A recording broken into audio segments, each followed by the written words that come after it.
Hi guys, Jibbo here, the driving test guy, New South Wales, helping you through YouTube pass your P1 driving test, hopefully first go. Now today's an FAQ video. One of the questions I often get asked is about how the logbook's got to be filled out.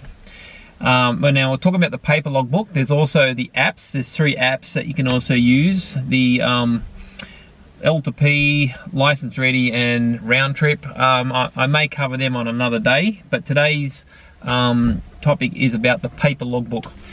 Now with the paper logbook, this is the one on the screen there. That's the front cover. That's the one I'm talking about. This is logbook. Well, the logbook's been around for about 20 years now. So it used to be a 50-hour logbook. Now they want 120 hours. I often find when I'm up the test center there and someone's up there with their mum or dad doing a test and the logbook's not filled out properly and there's all these problems, you know, and sometimes they won't take them out if that can't be resolved. So to stop that problem from happening from you, I want to go through to make sure your logbook is entered and all the stuff's entered correctly. Now there's pretty much 3 main sections of the logbook. The first section I want to talk is about the learn goals at the front. Now here's an example on the screen now. That's the parallel parking learn goal. There's actually 20 learn goals. They're from page 14 to 38. Now for the examiner to accept these learn goals, you have to have them all signed and dated. Now it doesn't matter what date it is. It can be today's date, the day of your test, as long as there's a signature and a date, and all 20. Okay, make sure that's done and sign them in pen. Now the next section is the driving experience record. Now if you look up on the screen there, you can see it actually covers 2 pages. And they've got a list of fields up there. Now all those entries there need to be in pen, not pencil. Now if you make a mistake, don't liquid paper. Don't use liquid paper and write over it. Just cross it out and just write it somewhere around it, or cross the whole line out and write it again on a different line. Now, okay, so the fields across the top are pretty self-explanatory. The date, the reg of the car. Now the odometer, just make sure you do use odometer, not the trip meter. The trip detail, place names. Generally I'll just put the main suburb you're in, like Narellan or wherever. With the road, weather and traffic, you can see down the bottom there's sort of codes there, use them. And on the next section, on the next page, you've got the license number. Now that is your supervising driver's number. Okay, make sure you write that. Now with that one there, sometimes you have the whole page is the same supervising driver, like your mum. Now you still got to write the number in each sort of field. You can't just put it at the top and put the dittos, okay, like the apostrophes underneath. The examiners won't accept that. With the signature, make sure there's signatures in each field. Again, don't just, if it was the same supervising driver, don't just put one big signature across all of them, because I've seen that. They won't accept that. Signatures in each cell. Start time, okay, that's pretty self-explanatory. Now the day and night hours, generally you'll count night hours when it's the official sunset. So just Google, say, Sydney sunset, whatever time that is. If you're driving that point onwards, then count that as night. Now, if you're using a driving instructor, make sure they enter their lesson in this section as well. You most probably can take advantage of the 1 hour equals 3. Okay, just be careful if you're doing a night lesson with the instructor. They can't make 1 hour 3 night hours. So if you did 1 hour night, it still will be 3 hours, but 1 will be in night and the balance of 2 will be in the day.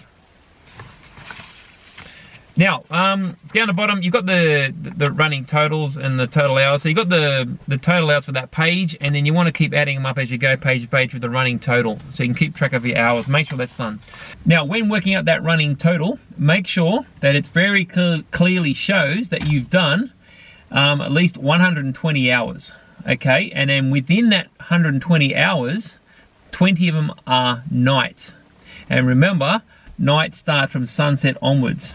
I highly recommend that you log a few extras in there, just in case you've made a mistake and the examiner crosses some out. At least you've got yourself a bit of a buffer there. And last thing about this section is at the top of the page there, you need to put your learner's license number on every page.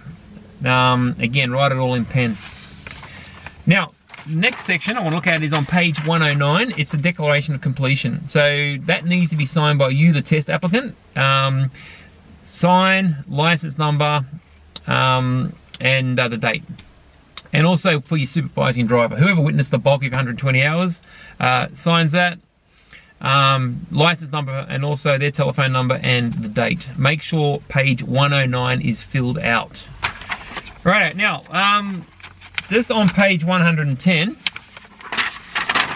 if you've used a driving instructor, not only do they want to enter their lesson in the driving experience section where it's 3, but they also enter their lesson here. Okay, so you've got the date, the lesson topic, which is usually a learn goal topic, the actual duration of the hour, the name of the school, the driving instructor's license number, and their signature.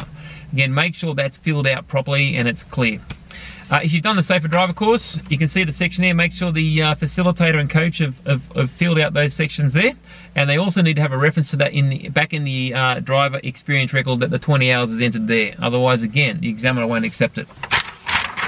Now, just a further point when doing your drive experience, I've seen a few logbooks, and in one of the entries is like a 10-hour drive. Now, that's probably not realistic.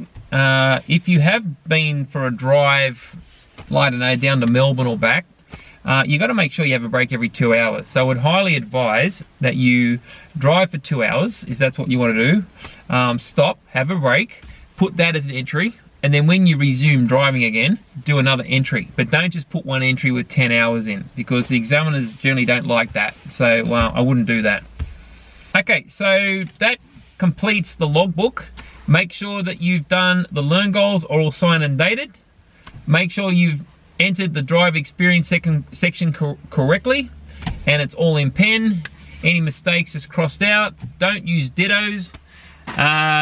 Make sure there's entries in each box. Make sure you filled out page 109, the declaration, and if you've used an instructor or the Safer Driver course, make sure page 110 is filled out. Okay folks, so that wraps up the logbook. Hopefully when you turn up to your P1 driving test in New South Wales, your logbook will be correct and you won't be rejected for having something missing. And don't forget also to subscribe to my channel if you haven't already, and hit the notification bell so you know when my next video comes out. Now, I'm hopefully my next video will be the reverse parallel park, everyone's favorite. I've been getting hassled about that one, so hopefully I'll have that out over the weekend. Okay guys, take it easy, stay safe.